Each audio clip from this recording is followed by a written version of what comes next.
Chapter 21 of The Broken Blade. Homeward Bound. The good weather held for the entire traverse of Lake Superior. "Let's push, men," Charbonneau or Lapete urged each morning as they noted the clarity of the sky. Remembering the near disaster on Michipicoten Bay, Pierre understood their anxiety on the big lake. Charbonneau reminded them of their good fortune each day, saying, "You must say the right prayers, fellows." Pierre's muscles adjusted quickly to the familiar work of paddling. He enjoyed the portage-free travel and pulled from pipe stop to pipe stop like a veteran. When time allowed in the evening, Pierre read La Vérendrye's book. The distances the famous explorer traveled in establishing dozens of French trading posts made Pierre's journey seem small by comparison.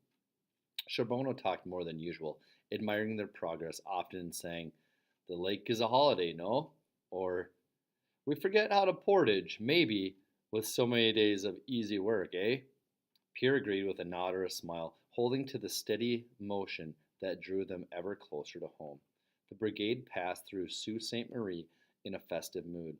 Each clear, bright day, the chansons of the canoemen echoed up the rocky shore of Huron. It wasn't until the brigade neared the French River that a gloomy silence descended.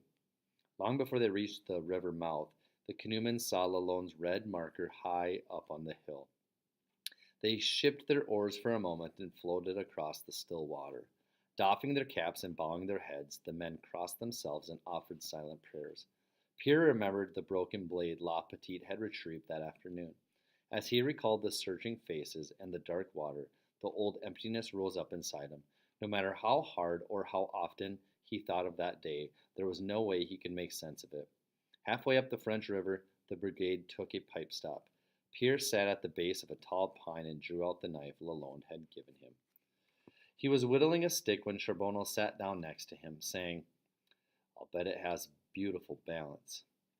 Charbonneau hefted the knife by its bone handle and nodded, "Just like every one he ever made." He handed it back to Pierre and leaned against the pine trunk, taking another deep pull from his pipe.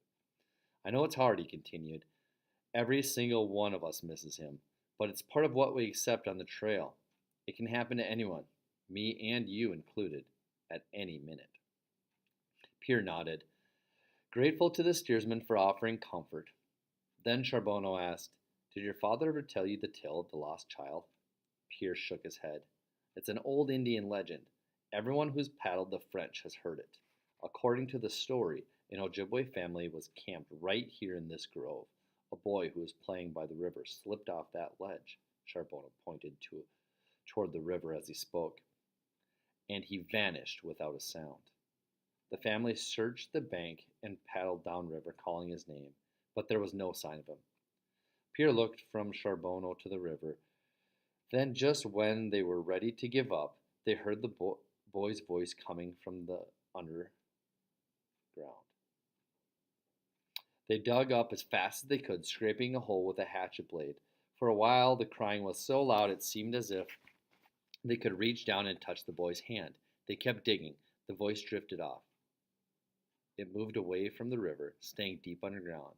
When they finally gave up, the cries were coming from beneath that cliff back there, and the voice was growing fainter by the moment. Charbonneau stared at the river for a long time after the story was done. Pierre finally broke the silence, asking, "Do you believe that could really happen?" With his eyes still fixed on the river, Charbonneau replied slowly, "You mean, is it true?" Pierre nodded. "All I can say for sure is that I heard the story told by lots and lots of fellows. That gives it a sort of truth, I guess. The more I learned about these rivers, the more I realized there's hundreds of things we'll never understand.